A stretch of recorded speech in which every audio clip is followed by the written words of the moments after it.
احنا اجتماعنا اليوم عن تغول التطبيقات على التاكسي الأصفر، التطبيقات المرخصة وغير مرخصة. التطبيقات المرخصة غير عندها زيادة بالعدد، يعني في تطبيقات فيها ترخيصها 375 سيارة، فيها 5000 سيارة. في تطبيقات تقريبا أكثر من 30,000 سيارة بتشتغل غير مرخصة، مما أدى أن هاي منافسة غير عادلة، مما أدى على تأثير على عمل التاكسي الأصفر.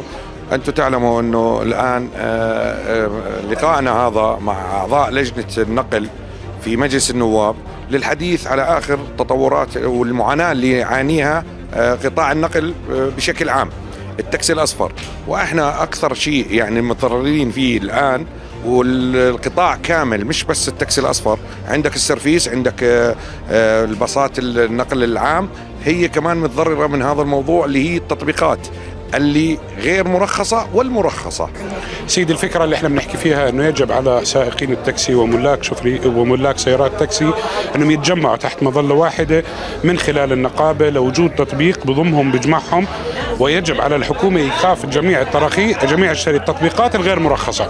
هذا المقترح اللي احنا بنقدمه.